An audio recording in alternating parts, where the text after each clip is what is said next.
Hello and welcome to Spa, the video I promised I would do where I show you how to reach the perpetual point in this car where you could keep going forever if you've got the skills and if you want to. Going forever, not required. I'll get into that in a bit. Make sure you catch draft as often as you can and catch a push.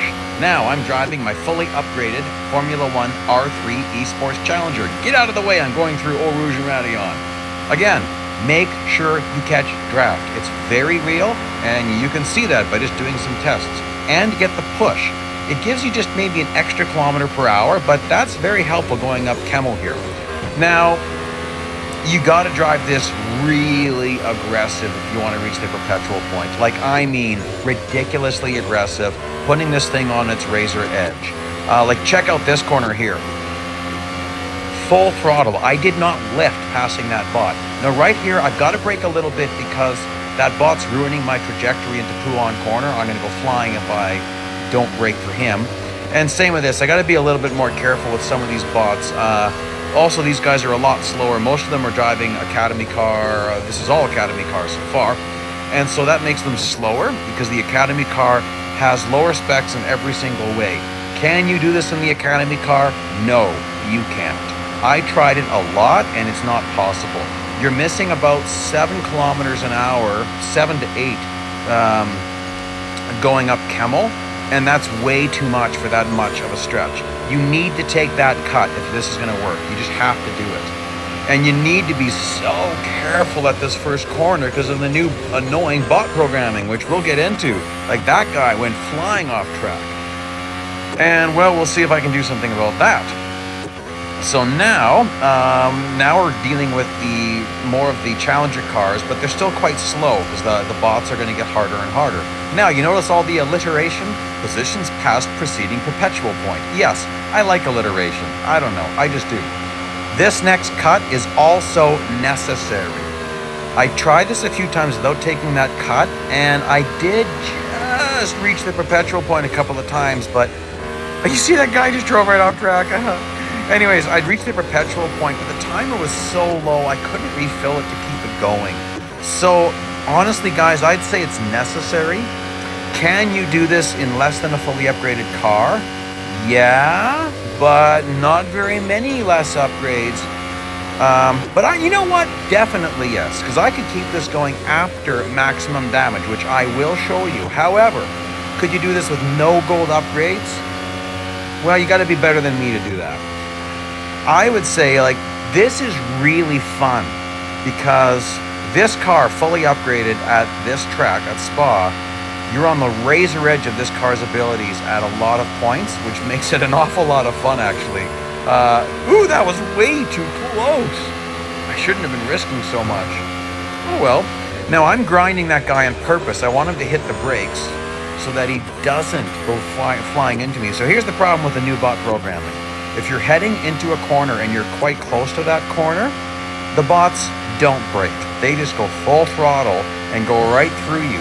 Whereas that guy's hammering on the brakes. I don't know why. It's programming's not as easy as a lot of people think. Like, they make a change to one part of this game and other parts of the game will change without them actually doing anything.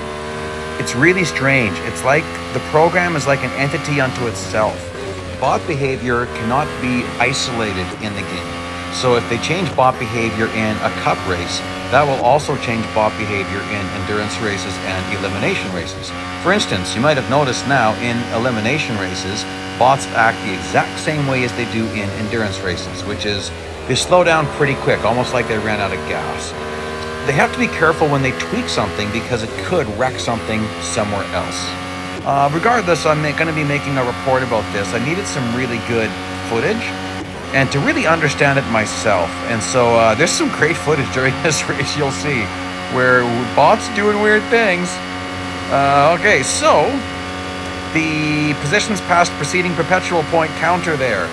In case you haven't seen my videos before about this, the perpetual point happens. Okay, first of all, what's the perpetual point? That's where you could go forever if you want to. So every single endurance race has this, but you can't do it in most of them. However, there are certain tracks where you can do it in a lot of them, like Porsche Test Track short version. the majority of cars can run there endlessly. Some of it's really, really difficult and not profitable. So it's also about how much currency are you earning. So there's multiple factors, like you need to run really fast laps, but yeah, you just need to pass 42 cars, and then the cars will go on forever. They'll never end, and you'll see that. So here's this is what you normally see in an endurance race, right? We're getting to the point where the cars are getting very spread apart. It's getting difficult to catch them. And what you might not know, if you've never seen my videos before, after the 42nd car, every single car is faster than a fully upgraded car. And I'll prove it to you. You'll see it. But they remain horrible in the corners. And so will you be if you drive with all assists. Bots, they have very, very limited assists on, but they have them on. So, coming up here, this is about where I catch the perpetual point. If you were looking far enough ahead, you've already seen it happening at some of the corners that I had further up there. So here you're going to see it happening very soon. And oh my goodness, oh no. Oh, I don't know why I was doing that. That probably damaged me. Anyhow, we're going to find out. Do you see this big line of bots coming up? Look how close they are when they were just so far spread apart. That's the way it is from now on. But they're going to be really fast, but they will brake at Eau Rouge every time, or lift a little bit. See, I get a nice little gain. And check this out, side draft. You can get side draft. Now, control settings I use. Tilt B controls, sensitivity 2, all assists off. You're going to need that to take these off-track cuts. You need all of that. Sensitivity, whatever you want to do, that doesn't really matter, honestly. I do find lower sensitivity allows me to carry more speed in the corners. I say tilt B is necessary because it gives you really good skid control. Lift off the throttle to regain traction. Tilt A is going to force you to be full throttle or full brakes, no coasting option. And any assists are going to make this very difficult. Driving off track is very difficult as it is. If you've got steering assist on, it's going to fight you to get you back on track. If you've got traction control on and you slip at all while you're off track, it'll nail the brakes. And brake assist will also wreck your off-track driving. So, you should learn off-track driving. People get mad at me for saying that. You should learn off-track driving. There have been multiple special events where we were required to drive off-track for a certain portion of the race. Cars handle very differently off-track, and you need to really nail your trajectory. Okay, now watch this. Stupid ghost bot. And then he perfectly blocks me. Makes me very angry. 25% of the race happens after corner 1. You stay full throttle from corner 1 all the way up to the top of Kemmel. So, having that happen right there is very annoying. I thought I was staying out of the path of that bot, but he just zeroed in on me and nailed me, and then blocked me. I mean, it looks intentional. That's the one thing that makes this race quite difficult, is those stupid bots. Now, honestly, the only bot programming that I found wasn't completely stupid is when the bots went from whatever, 300, 400, 500 kilometers an hour to 0 the second you passed them. It worked best for us as drivers. It was very unrealistic though. Now this is a bit fortunate on my part because my timer was getting quite low and the bots got stacked up, so that's great. That can happen when you run really fast back-to-back laps. I've had it happen where the bots, where the bots suddenly got so close together that they started wrecking. Now, did you see what just happened there? Like I said before, this car at this track is on its razor edge. And I love this. When you get into the draft, it affects your handling. So if you're not careful when you're in the draft, you can easily lose it in a corner because you're going into the corner too fast. But drafting, or slipstreaming as some of you want to hear, it does affect the airflow over your car. So it makes sense that it affects your handling because the air is flowing differently over your car. So it's really interesting to me. Drafting and slipstreaming, those are the exact same terms. They're used in multiple sporting events. Like if you watch professional cycling, they talk about it. All sorts of sporting events talk about drafting or slipstreaming. The words can be used interchangeably. Seems to depend more about where you are on the planet as far as which term you use. So anyhow, there you go. Now, some careful passing, not so careful passing. He's probably going to go flying off track, but we just can't see it. So I wanted to make sure I had the inside line. And we're going to talk about that particular corner. So right here, I'm definitely going to be getting on the brakes a little bit because of I'm not hitting this corner at the optimal point. Pullon Corner is probably one of the worst corners to go flying off. It's hard to recover from. And I would say the first corner, this corner is also very bad. 22% of the race happens after this corner. So if you lose it there, by the way, check this out. I line up it's almost like sight lines. Look how fast these guys are driving off from me. So you can be in the gas at the same time and that'll happen. There's where the race is located, F1 Exhibition. So it's found in the motorsports area, Formula 1 area. So it's the F1 Exhibition Series. And check it out. Look how these bots are getting even closer grouped. Okay, we're going to do a warp ahead, all right? So there we go. We've skipped ahead about 40 kilometers. In case you're wondering, we're going to be going 135.18 kilometers today. And you might ask, why so precise, ME7? Well, that's because I've done some math. Interestingly enough, in the 2019 series and the 2020 series, and you seem to get 1,871 M$ per kilometer. However, I was using that math and going 133.77 kilometers here, and it wasn't enough. And I went, well, what's going on? So I rejigged my math. For some reason, in this particular race, you're only getting 1,849.49 M$ per kilometer. So I had to rejig my math, and this is the first time that I'm going to test it. So 135.18 kilometers should perfectly get me to $250,000 M$. As such, well, 135.17 something.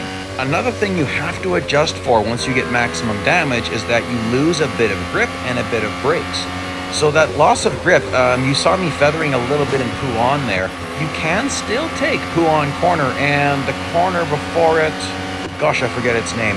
You can take them both full throttle, but you got to be very careful, pretty perfect. So you might want to lift just in case. And oh my goodness, I'm running very low on time, so I'm going to make it, but yikes, past 3 cars at once. Oh good, here we go on start finish line.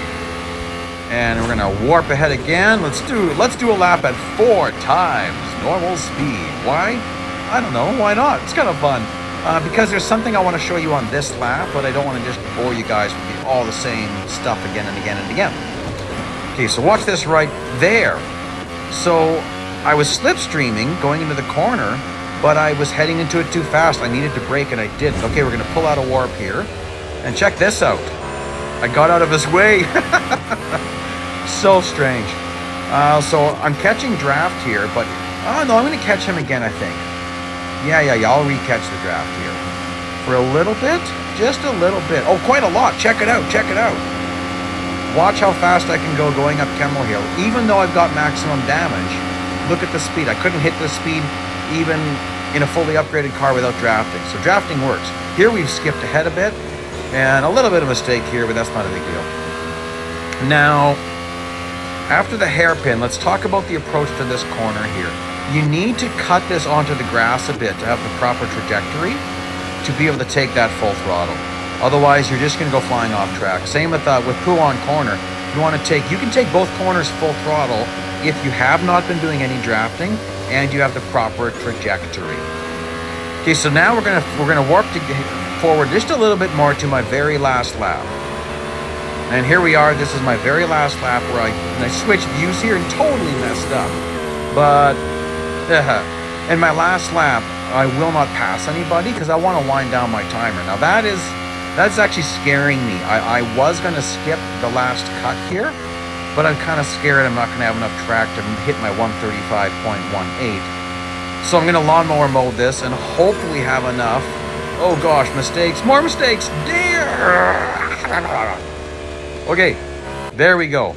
So I'm going to end up wasting some time, but here we go. 135.18. I'm a little bit nervous. Let's drive there, another car length. All right, let's see if I got that right or not. Fame pay not so great. That's actually what I earned for fame without the bonus there. But let's get to the actual M dollars. Look at that. So there you go, guys. My math was good. Actual race time, 31 minutes and 30 seconds, so not the fastest. Here's some other videos you might find interesting. Please like, please subscribe, and give it a shot. I found it a lot of fun. Race you later.